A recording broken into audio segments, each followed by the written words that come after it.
శ్రీమాత్రే నమ. శ్రీ గురుభ్యో నమ. శ్రీ శ్రీ అంబాత్రేయ క్షేత్రంలో ఈరోజు 3వ రోజు గోవధూవరులకు మంగళ స్నానాలు చేయించేటటువంటి ఘట్టం. స్నానాలలో 4వ స్నానం. మొదటి రోజు 2 స్నానాలు చేయించడం జరిగింది. ఒకరోజు ముందే చేయించాల్సి ఉండే, తిథి కరెక్ట్ లేకపోవడం వలన ఒకే రోజు 2 స్నానాలు చేయించాం. ఇది 4వ స్నానం, దినములలో 3వ రోజు. ఈరోజు సాయంత్రం శారీ ఫంక్షన్ ఉంటుంది. అనగా గోవధూవరుల యొక్క నామధేయం చేత, వాళ్ళ గోత్రనామాల చేత సువాసినులకు నూతన వస్త్రములు ప్రదానం చేస్తారు, పసుపు కుంకుమలు ప్రదానం చేస్తారు. ఈరోజు 7వ తారీఖు ఏప్రిల్ నెల 2026వ సంవత్సరం. ఏ వారం అండి ఈరోజు? మంగళవారం. కొంచెం మతిమార్పు ఎక్కువైంది, ఏమనుకోకండి. మంగళవారం.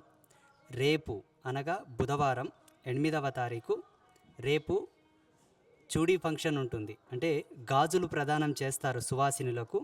ఆసక్తి కలిగిన వాళ్ళు ఎవరు వచ్చినా జగదంబల యొక్క పద సన్నిధిలో వారికి ఉచితముగా గాజులు వేయిస్తారు.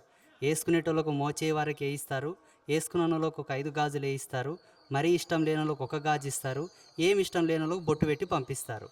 ఫ్రీగానే ఉచితంగానే వేయిస్తారు.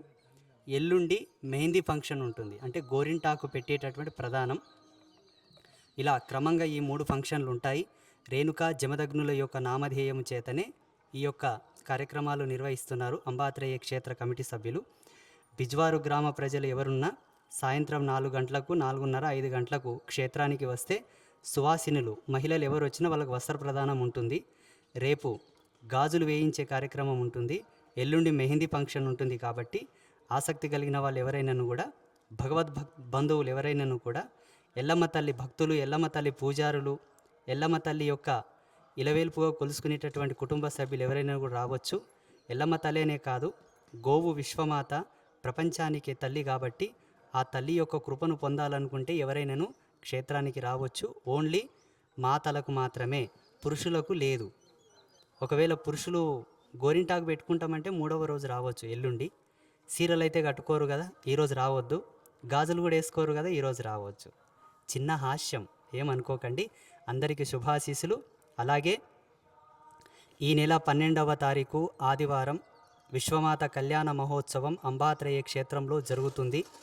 విశ్వమే గర్వించదగ్గేటటువంటి గొప్ప యజ్ఞం. అలాగే విశ్వశాంతి కోసమై, అందరి క్షేమం కోసమై, అందరి మేలు కోసమై ఈ యొక్క కళ్యాణ మహోత్సవాన్ని రచించడం జరిగింది. కాబట్టి 12వ తారీఖు ఆదివారం ఉదయం 11:45 గోవధూవరులకు మాంగళ్యధారణ జరుగుతూ ఉంది. ప్రతి ఒక్కరూ రావాలి, ఆ పుణ్యంలో భాగం పంచుకోవాలి. ఆ రోజు ఉదయం 8 గంటల నుంచి కళ్యాణ ఘట్టం ప్రారంభమవుతుంది. 12:30 వరకు లగ్నతంతులన్నీ ముగుస్తాయి. తదుపరి కొందరు పీఠాధిపతులు, జగద్గురువులు వస్తున్నారు, వారి యొక్క ఆశీర్వచనం ఉంటుంది. తర్వాత కొన్ని సాంస్కృతిక కార్యక్రమాలు కూడా చేపట్టడం జరిగింది. అంటే సంగీత కచేరీ ఉంటుంది, నాట్య ప్రదర్శన ఉంటుంది, కొన్ని విశేషమైనటువంటి గాథామృతాల యొక్క ప్రవచనామృతం కూడా ఉంటుంది. కాబట్టి ఆసక్తి కలిగిన వాళ్ళు ఆ రోజు ఉదయం నుంచి సాయంత్రం వరకు ఇక్కడనే ఉండి అన్ని కార్యక్రమాలను చూసి, ఆ రోజు రాత్రికి ఇక్కడనే నిద్ర చేసి, మరుసటి రోజు మీ ఇళ్ళకు మీరు వెళ్ళాలని ఒక గురువుగా, ఒక సంతుగా నేను ప్రార్థిస్తున్నాను. మీ అందరికి శుభాశీస్సులు. శుభం భవ.